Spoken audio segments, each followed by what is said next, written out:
Your API definition says one thing, your code does another, and usually nobody finds out until it's broken in production. And in the next 5 minutes, I'll show you how to catch that with Drift. We'll install it, connect it to the Swagger Contract Testing, also called a PactFlow instance, and we'll run our first test live.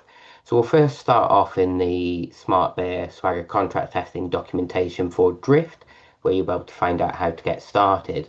So there's a couple of different ways. You can try it with npx, but you'll need Node installed, and you can test it out without installing anything to your actual machine.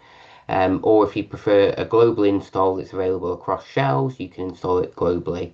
There's also our installation guide where you can see the specific manual installation for all the available platforms, so Linux, Mac OS, and Windows.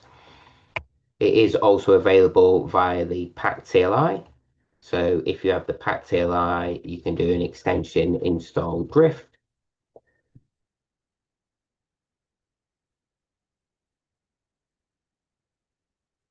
We have Drift available to us under the Pact command. You can also see that I don't have Drift installed globally, but if I run npx PactFlow Drift, I can just install it temporarily to my machine for the purposes of testing. I can see all those available commands, and again, if I do Drift, it's still not available in my path, but I can install that again, but globally this time with npm, and that makes Drift globally available on my shell. So once you have the Drift binary available on your machine, you'll need to authenticate to the SmartBear Contract Testing or PactFlow platform. So you'll need your base URL and your API token.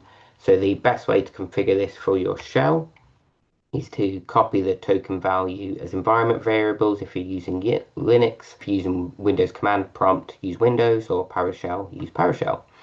I've already popped these in my shell before, and I won't bother pasting them now because you'll see my token.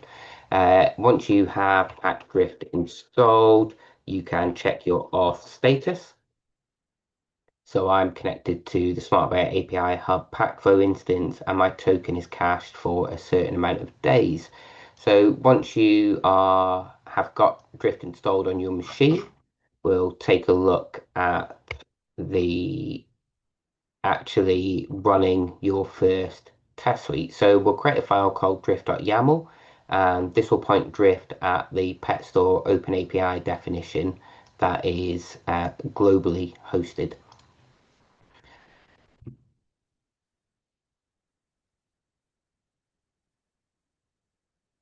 We'll paste that contents in there.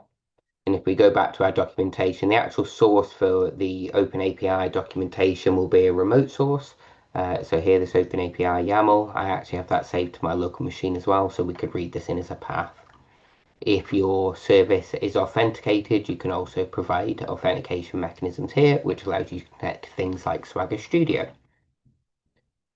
And once you have your Drift test case available to you, you'll need a live server to be able to point the Drift test execution against. It can either be globally available, deployed to the internet, or it can be locally running on your machine. We'll run this Drift verify, and this will read in our Drift YAML, look forward any requests to our server URL. The responses will be returned from that server and verified against the schema. So here we can see for all operations that are tested in our Drift test case. So we see here, for example, create pet success. The target was the pet store OAS add pet operation, and the result of that was okay. If we change this response status code to something else and we run that test again, we should see a failure for the create pet success because it's returning a 200 instead of a 404 that we expected. And then we can see the distilled failure down to each particular test case. And that's it. Now that you have Drift on your machine and you've created your test case, in this case, it was an example. You can use the Swagger contract testing skills. So if you go into your PactFlow or Swagger contract testing platform and click on the AI tab, You can read about the particular skills. So there's a PactFlow skill, a drift skill, and an OpenAPI parser skill, which are very easy to add to your machine.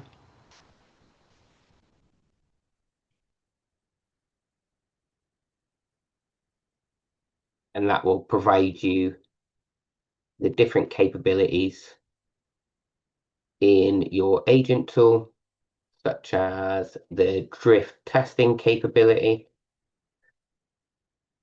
the PactFlow capability, and the OpenAPI parser capability, which is designed to help you create your test cases from complex OpenAPI specs.